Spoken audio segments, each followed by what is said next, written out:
Deseado de todas las gentes, capítulo número 10. La voz que clamaba en el desierto. De entre los fieles de Israel que por largo tiempo habían esperado la venida del Mesías, surgió el precursor de Cristo. El anciano sacerdote Zacarías y su esposa Elizabeth eran justos delante de Dios. Y en su vida tranquila, santa, la luz de la fe resplandecía como una estrella en medio de las tinieblas de aquellos días malos. A esta piadosa pareja se le prometió un hijo que iría ante la faz del Señor para aparejar su camino. Zacarías habitaba en la región montañosa de Judea, pero había subido a Jerusalén para servir en el templo durante una semana, según se requería 2 veces al año de los sacerdotes de cada turno. Y aconteció que ejerciendo Zacarías el sacerdocio delante de Dios por el orden de su vez, conforme a la costumbre del sacerdocio, salió en suerte a poner el incienso, entrando en el templo del Señor. Estaba de pie delante del altar de oro en el lugar santo del santuario. La nube de incienso ascendía delante de Dios con las oraciones de Israel. De repente sintió una presencia divina. Un ángel del Señor estaba en pie a la derecha del altar. La posición del ángel era una indicación de favor, pero Zacarías no se fijó en esto. Durante muchos años Zacarías había orado por la venida del Redentor. Y ahora el cielo le había mandado su mensajero para anunciarle que sus oraciones iban a ser contestadas. Pero la misericordia de Dios le parecía demasiado grande para creer en ella. Se sentía lleno de temor y condenación propia. Pero fue saludado por la gozosa seguridad: no temas, Zacarías, porque tu oración ha sido oída y tu mujer Elizabeth te dará a luz un hijo y le pondrás por nombre Juan, y tendrás gozo y alegría, y muchos se regocijarán en su nacimiento, porque será grande delante de Dios y no beberá ni sidro ni vino, y será lleno del Espíritu Santo. Y a muchos de los hijos de Israel convertirá al Señor Dios de ellos, porque Él irá delante de él con el espíritu y virtud de Elías, para convertir los corazones de los padres a los hijos y los rebeldes a la prudencia de los justos, para aparejar al Señor un pueblo apercibido. Y dijo Zacarías al ángel: ¿en qué conoceré esto? Porque yo soy viejo y mi mujer avanzada en días. Zacarías sabía muy bien que Abraham en su vejez había recibido un hijo, porque había tenido por fiel a aquel que lo había prometido. Pero por un momento el anciano sacerdote recuerda la debilidad humana, se olvida de que Dios puede cumplir lo que promete. ¿Qué contraste entre esta incredulidad y la dulce fe infantil de María, la Virgen de Nazaret, cuya respuesta al asombroso anuncio del ángel fue: he aquí la sierva del Señor, hágase a mí conforme a tu palabra? El nacimiento del hijo de Zacarías, como el del hijo de Abraham y el de María, había de enseñar una gran verdad espiritual, una verdad que somos tardos en aprender y propensos a olvidar. Por nosotros mismos somos incapaces de hacer bien, pero lo que nosotros no podemos hacer será hecho por el poder de Dios en toda alma sumisa y creyente. Fue mediante la fe como fue dado al Hijo de la promesa. Es por la fe como se engendra la vida espiritual y somos capacitados para hacer las obras de justicia. A la pregunta de Zacarías el ángel respondió: yo soy Gabriel, que estoy delante de Dios y soy enviado a hablarte y a darte estas buenas nuevas. 500 años antes Gabriel había dado a conocer a Daniel el periodo profético que había de extenderse hasta la venida de Cristo. El conocimiento de que el fin de este periodo se acercaba había inducido a Zacarías a orar por el advenimiento del Mesías. Y he aquí que él mismo, mensajero por quien fuera dada la profecía, había venido a anunciar su cumplimiento. La palabra del ángel: yo soy Gabriel, que estoy delante de Dios, demuestra que ocupa un puesto de alto honor en los atrios celestiales. Cuando fue a Daniel con un mensaje, dijo: ninguno hay que se esfuerce conmigo en estas cosas, sino Miguel, nuestro príncipe.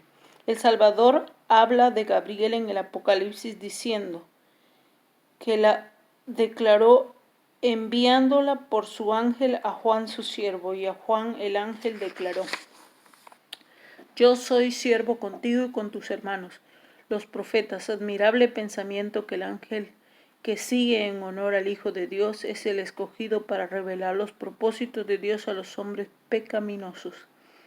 Zacarías había expresado dudas acerca de la palabra del ángel. No había de volver a hablar hasta que se cumpliese. He aquí, dijo el ángel, estarás mudo hasta el día en que sea hecho, por cuanto no creísteis a mis palabras, las cuales se han hecho por cuanto no se cumplirán a su tiempo. El sacerdote debía orar en este culto por el perdón de los pecados públicos y nacionales y por la venida del Mesías, pero cuando Zacarías intentó hacerlo no pudo pronunciar una palabra.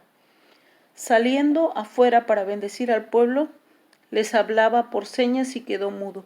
Le había esperado mucho tiempo y empezó a temer que le hubiera herido el juicio de Dios. Pero cuando salió del lugar santo, su rostro resplandecía con la gloria de Dios y entendieron que había visto visión en el templo. Zacarías les comunicó lo que había visto y oído, y fue que cumplidos los días de su oficio, se vino a su casa poco después del nacimiento del niño prometido. La lengua del padre quedó desligada y habló bendiciendo a Dios, y fue un temor sobre todos los vecinos de ellos, y en todas las montañas de Judea fueron divulgadas todas estas cosas. Y todos los que las oían las conservaban en sus corazones diciendo, ¿quién será este niño? Todo esto tendía a llamar la atención a la venida del Mesías, para la cual Juan había de preparar el camino. El Espíritu Santo descendió sobre Zacarías y en estas hermosas palabras profetizó la misión de su hijo.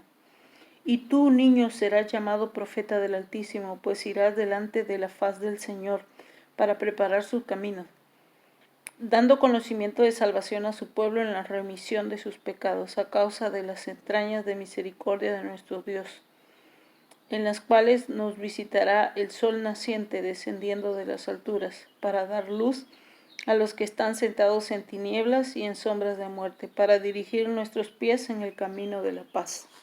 Y el niño crecía y se fortalecía en espíritu y estuvo en el desierto hasta el día que se mostró a Israel. Antes que naciera Juan, el ángel había dicho, será grande delante de Dios y no beberá vino ni sidra y será lleno del Espíritu Santo. Dios había llamado al hijo de Zacarías a una gran obra, la mayor que hubiera sido confiada alguna vez a los hombres. Al fin de ejecutar esta obra, el Señor debía obrar con él, y el Espíritu de Dios estaría con él si prestaba atención a las instrucciones del ángel.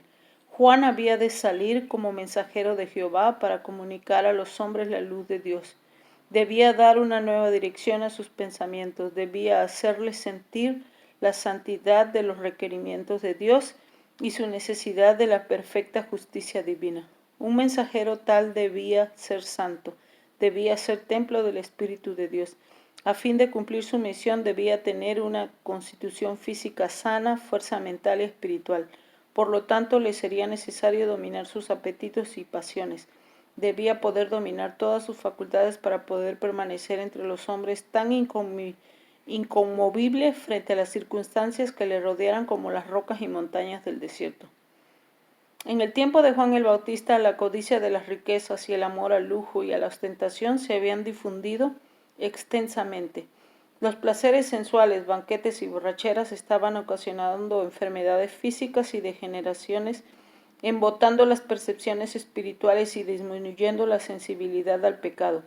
Juan debía destacarse como reformador, pues su vida abstemia y su ropaje sencillo debía reprobar los excesos de su tiempo. Tal fue el motivo de las indicaciones dadas a los padres de Juan. Una lección de temperancia dada por un ángel del trono celestial. En la niñez y la juventud es cuando el carácter es más impresionable. Entonces es cuando debe adquirirse la facultad del dominio propio. En el hogar y la familia se ejerce las influencias cuyos resultados son tan duraderos como la eternidad. Más que cualquier dote natural, los hábitos formados en los primeros años deciden si un hombre vencerá o será vencido en la batalla de la vida. La juventud es el tiempo de la siembra. Determina el carácter de la cosecha para esta vida y la venidera. Como profeta, Juan había de convertir a los corazones de los padres a los hijos y los rebeldes a la prudencia de los justos, para aparejar el camino a un pueblo apercibido. Al preparar el camino para la primera venida de Cristo, representaba a aquellos que han de preparar un pueblo para la segunda venida de nuestro Señor. El mundo está entregado en la sensualidad, Abundan los errores y las fábulas, se han multiplicado las trampas de Satanás para destruir a las almas. Todos los que quieran alcanzar la santidad en el temor de Dios deben aprender las lecciones de temperancia, dominio propio. Las pasiones y los apetitos deben ser manifiestos sujetos a las facultades superiores de la mente. Esta disciplina propia es esencial para la fuerza mental y la percepción espiritual que nos han de habilitar para comprender y practicar las sagradas verdades de la palabra de Dios. Por esta razón, la temperancia ocupa un lugar en la obra de prepararnos para la segunda venida de Cristo. En el orden natural de los casos, el hijo de Zacarías habría sido educado para el sacerdocio, pero la educación de las escuelas rabínicas le habrían arruinado para su obra. Dios no le envió a los maestros de teología para que aprendiese a interpretar las escrituras. Le llamó al desierto para que aprendiese de la naturaleza y del Dios de la naturaleza. Fue en una reunión solitaria donde halló hogar, en medio de las colinas áridas de los desfiladeros salvajes y las cuevas rocosas. Pero él mismo quiso dejar a un lado los gozos y lujos de la vida y prefirió la severa disciplina del desierto. Allí, lo que le rodeaba era favorable a la adquisición de sencillez y abnegación. No siendo interrumpido por los clamores del mundo, podía estudiar las lecciones de la naturaleza, de la revelación y de la providencia. Las palabras del ángel a Zacarías habían sido repetidas con frecuencia a Juan por sus padres temerosos de Dios. Desde la niñez se le había recordado su misión y él había aceptado el cometido sagrado.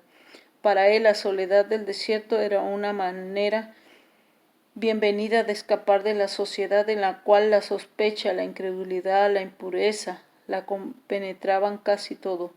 Desconfiaba de sus propias fuerzas para resistir la tentación y huía del constante contacto con el pecado, a fin de no perder el sentido de sus excesivas pecaminosidad. Dedicado a Dios como nazareno desde su nacimiento, hizo el mismo voto de consagrar su vida a Dios. Su ropa era la de los antiguos profetas, un manto de pelo de camello, ceñido en sus lomos con un cinturón de cuero. Comía langostas y miel silvestres que hallaba en el desierto y bebía del agua pura de las colinas. Pero Juan no pasaba la vida en ociosidad ni en lobreguez ascética o aislamiento egoísta. De vez en cuando salía a mezclarse con los hombres y siempre observaba con interés lo que sucedía en el mundo. Desde su tranquilo retiro vigilaba el desarrollo de sus sucesos. Con visión iluminada por el Espíritu Divino, estudiaba los caracteres humanos para poder saber cómo alcanzar los corazones con el mensaje del cielo. Sentía el peso de su misión. En la soledad por la meditación y la oración trataba de fortalecer su alma para la carrera que le esperaba. Aun cuando residía en el desierto no se veía libre de tentaciones. En cuanto le era posible, cerraba todas las avenidas por las cuales Satanás podría entrar y sin embargo era asaltado por el tentador, pero sus percepciones espirituales eran claras. Había desarrollado fuerza de carácter y decisión, y gracias a la ayuda del Espíritu Santo podía reconocer los ataques de Satanás y resistir su poder. Juan hallaba en el desierto su escuela y su sanatorio. Como Moisés entre las montañas de Madián se veía cercado por la presencia de Dios y por la evidencia de su poder, no le tocaba morar como el gran jefe de Israel entre la solemne majestad de las soledades montañosas. Pero delante de él estaba a la altura de Moab, el otro lado del Jordán, hablándole de aquel que había asentado firmemente las montañas y las había rodeado de fortaleza. El aspecto lóbrego y terrible de la naturaleza del desierto donde moraba representaba vívidamente la condición de Israel. La fructífera viña del Señor había llegado a ser un desierto desolado, pero sobre el desierto los cielos se inclinaban brillantes y hermosos. La oscura nubes formadas por la tempestad estaban cruzadas por el arco iris de la promesa. Así también, por encima de la degradación de Israel, resplandecería la prometida gloria del reinado del Mesías. Las nubes de ira estaban cruzadas por el arco iris de su pactada misericordia. A solas en la noche silenciosa, leía las promesas que Dios hiciera a Abraham de una posteridad tan innumerable como las estrellas. La luz del alba que doraba la montaña de Moab le hablaba de aquel que sería como la luz de la mañana, cuando sale el sol de la mañana sin nubes, y en el resplandor del mediodía veía el resplandor de la manifestación de Dios. cuando se revelara la gloria de Jehová, y toda carne juntamente la verá. Con espíritu alegre, aunque asombrado, buscaba en los rollos proféticos las revelaciones de la venida del Mesías, la simiente prometida que había de aplastar la cabeza de la serpiente de Silo, el pacificador, que había de apacentar antes que dejarse de reinar un rey en el trono de David. Ahora había llegado el momento. Un gobernador romano se sentaba en el palacio del monte Sión. Según la segura palabra del Señor, el Cristo ya había nacido. De día y de noche estudiaba las arrobadoras descripciones que hiciera Isaías de la gloria del Mesías, en las que lo llamaba el retoño de la raíz de Isaí, un rey que reinará con justicia, juzgado con rectitud por los mansos de la tierra. Sería un abrigo contra la tempestad, a la sombra de una peña grande en tierra de cansancio. Israel no sería ya llamado desamparada, ni su tierra asolamiento, sino que sería llamado del Señor mi deleite, y su tierra Beula. El corazón del solitario desterrado se henchía de la gloriosa visión. Miraba al rey en su hermosura y se olvidaba de sí mismo, contemplaba la majestad de la santidad y se sentía deficiente e indigno. Estaba listo para salir como el mensajero del cielo, sin temor de los humanos, porque había mirado lo divino. Podía estar en pie sin temor en presencia de los monarcas terrenales, porque se había postrado delante del Rey de Reyes. Juan no comprendía plenamente la naturaleza del reino del Mesías. Esperaba que Israel fuese librado de sus enemigos nacionales.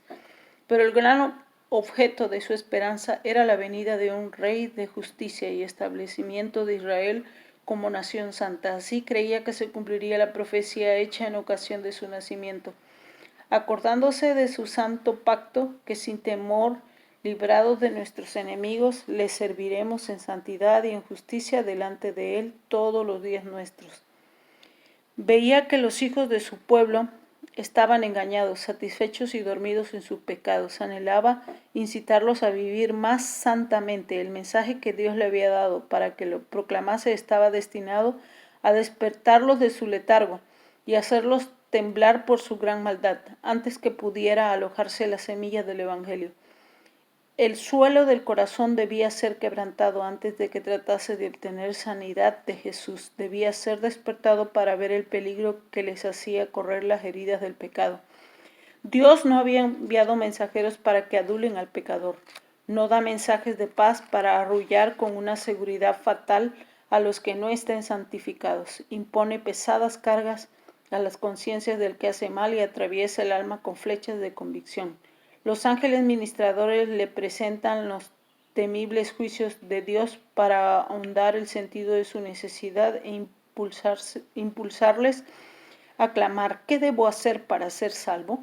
Entonces la mano que humilló en el polvo levante al penitente. La voz que reprendió el pecado y avergonzó el orgullo y la ambición pregunta con la más tierna simpatía: ¿qué quieres que te haga?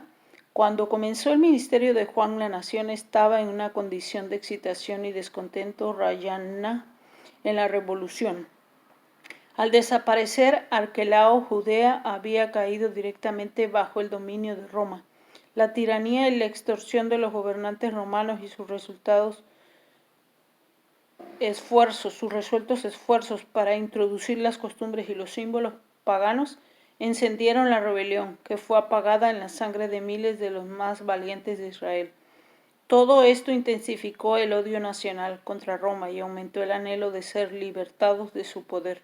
En medio de la discordia y la lucha se oyó una voz procedente del desierto, una voz sorprendente y austera, aunque llena de esperanza: arrepentíos, que el reino de los cielos se ha acercado. Con un poder nuevo y extraño conmovía a la gente. Los profetas habían predicho la venida de Cristo como un acontecimiento de futuro lejano, pero he aquí que se oía un anuncio de que se acercaba. El aspecto singular de Juan hacía recordar a sus oyentes los antiguos videntes. En sus modales e indumentaria se asemejaban al profeta Elías. Con el espíritu y poder de Elías denunciaba la corrupción nacional y reprendía los pecados prevalecientes. Sus palabras eran claras, directas y convincentes. Muchos creían que era uno de los profetas que había suscitado de los muertos. Toda la nación se conmovió, muchedumbres acudieron al desierto. Juan proclamaba la venida del Mesías, invitaba al pueblo a arrepentirse. Como símbolo de la purificación del pecado, bautizaba en las aguas del Jordán. Así, mediante una lección objetiva muy significativa, declaraba que todos los que querían formar parte del pueblo elegido de Dios estaban contaminados por el pecado y que sin la purificación del corazón y de la vida no podrían tener parte en el reino del Mesías. Príncipes y rabinos, soldados, publicanos y campesinos acudían a oír al profeta. Por un tiempo, la solemne amonestación de Dios los alarmó. Muchos fueron inducidos a arrepentirse y recibieron el bautismo. Personas de todas las clases sociales se sometieron al requerimiento del bautista y a fin de participar del reino que anunciaba. Muchos de los escribas y fariseos vinieron confesando sus pecados y pidiendo el bautismo. Se habían ensalzado como mejores que los otros hombres y habían inducido a la gente a tener una alta opinión de su piedad. Ahora se desenmascaraba los culpables secretos de su vida, pero el Espíritu Santo hizo comprender a Juan que muchos de estos hombres no tenían verdadera convicción del pecado. Eran oportunistas, como amigos del profeta, esperaban hallar favor ante el príncipe venidero y pensaban fortalecer su influencia sobre el pueblo al recibir el bautismo de manos de este joven maestro popular. Juan le hizo frente con toda la abrumadora pregunta: «Oh generación de víboras, ¿quién os enseñó a huir de la ira que vendrá? Haced pues frutos dignos de arrepentimiento, si no comenzaréis a decir en vosotros mismos: tenemos a Abraham por padre, porque os digo que puede Dios aún de estas piedras levantar hijos a Abraham». Los judíos habían interpretado erróneamente las promesas de Dios de favorecer eternamente a Israel. Así ha dicho Jehová, que da el sol para la luz del día, las leyes de la luna y de las estrellas para la luz de la noche, que parte la mar y brama sus ondas. Jehová de los ejércitos es su nombre. Si estas leyes faltaren delante de mí, dice Jehová, también la simiente de Israel faltará para no ser nación delante de mí todos los días. Así ha dicho Jehová. Si los cielos arriba se pueden medir y buscaré abajo los fundamentos de la tierra, también yo desecharé toda la simiente de Israel por todo lo que hicieron, dice Jehová. Los judíos consideraban que su descendencia natural de Abraham les había dado derecho a la promesa, pero pasaban por alto las condiciones que Dios había especificado antes de hacer la promesa. Había dicho: «Daré mi ley en sus entrañas y escribirélas en su corazón. Seré yo a ellos por Dios y ellos me serán por pueblo, porque perdonaré la maldad de ellos y no me acordaré más de sus pecados». El favor de Dios se asegura a aquellos en cuyo corazón está escrita la ley, si son uno con él, pero los judíos se habían separado de Dios. A causa de sus pecados estaban sufriendo bajo sus juicios. Esta era la causa de su servidumbre a una nación pagana. Los intelectos estaban oscurecidos por la transgresión, porque en tiempo pasado el Señor les había mostrado tan grande favor, disculpaban sus pecados, se lisonjeaban de que eran mejores que otros hombres con derecho a las bendiciones. Estas cosas son escritas para nuestra admonición, en quienes los fines de los siglos han parado. Con cuánta frecuencia interpretamos erróneamente las bendiciones de Dios y nos lisonjeamos de que somos favorecidos a causa de alguna bondad nuestra. Dios no puede hacer en favor nuestro lo que anhela hacer. Sus dones son empleados para aumentar nuestra satisfacción propia y para endurecer nuestro corazón en la incredulidad y el pecado. Juan declaró a los maestros de Israel que su orgullo y egoísmo y crueldad demostraban que eran una generación de víboras, una maldición mortal para el pueblo más bien que los hijos del justo y obediente Abraham. En vista de la luz que habían recibido de Dios, eran peores que los paganos, a los cuales se creían tan superiores. Habían olvidado la roca de la cual habían sido cortados y el hoyo del cual habían sido arrancados. Dios no dependía de ellos para cumplir su propósito. Como había llamado a Abraham de un pequeño pueblo pagano, podría llamar a otros a su servicio. Sus corazones podían aparentar ahora estar tan muertos como la piedra del desierto, pero su espíritu podía vivificarlos para hacer su voluntad y recibir el cumplimiento de sus promesas. Y ya también decía el profeta, el hacha está puesta a la raíz de los árboles. Todo árbol pues que no hace buen fruto es cortado y echado en el fuego. No por su nombre, sino por sus frutos se determina el valor de un árbol. Si el fruto no tiene valor, el hombre no puede salvar al árbol de la destrucción. Juan declaró a los judíos que su situación delante de Dios había de ser decidida por su carácter y su vida. La profesión era inútil si su vida y su carácter no estaban en armonía con la ley de Dios. No eran su pueblo. Bajo sus escrutadoras palabras sus oyentes quedaron convencidos. Vinieron a él y le preguntaron, ¿pues qué haremos? Él contestó, el que tiene 2 túnicas, dé al que no tiene, y el que tiene que comer, haga lo mismo. Puso a los publicanos en guardia contra las injusticias y los soldados contra la violencia. Todos los que se hacían súbditos del reino de Cristo, decía él, deberían dar evidencia de fe y arrepentimiento. En su vida debía notarse la bondad, la honradez y la fidelidad. Debían atender a los menesterosos y presentar sus ofrendas a Dios. Debían proteger a los indefensos y dar un ejemplo de virtud y compasión. Así también los seguidores de Cristo darán evidencia del poder transformador del Espíritu Santo. En su vida diaria se notará la justicia, la misericordia y el amor de Dios. De lo contrario, son como el tamo que se arroja al fuego. Yo a la verdad os bautizo en agua para arrepentimiento, dijo Juan, mas el que viene tras mí más poderoso es que yo, los zapatos del cual yo no soy digno de llevar. Él os bautizará en el Espíritu Santo y en fuego. El profeta Isaías había declarado que el Señor limpiaría a su pueblo de sus iniquidades. Con espíritu de juicio y con espíritu de ardimiento. La palabra del Señor a Israel era, volveré mi mano sobre ti y limpiaré hasta lo más puro tus escorias. Para el pecado donde quiera que se encuentren, nuestro Dios es fuego consumidor. En todos los que se sometan a su poder, el Espíritu de Dios consumirá el pecado. Pero si los hombres se aferran al pecado, llegan a identificarse con él. Entonces la gloria de Dios que destruye el pecado debe destruirlos a ellos también. Jacob, después de su noche de lucha con el ángel, exclamó, vi a Dios cara a cara y fue librada mi alma.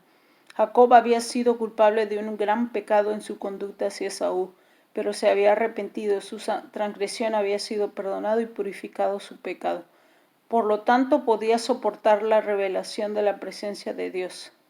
Pero siempre que los hombres se presentaron a Dios mientras albergaban voluntariamente el mal, fueron destruidos. En el segundo advenimiento de Cristo los impíos serán consumidos con el espíritu de su boca y destruidos con el resplandor de su venida. La luz de la gloria de Dios que imparte vida a los justos matará a los impíos. En el tiempo de Juan el Bautista, Cristo estaba por presentarse como revelador del carácter de Dios.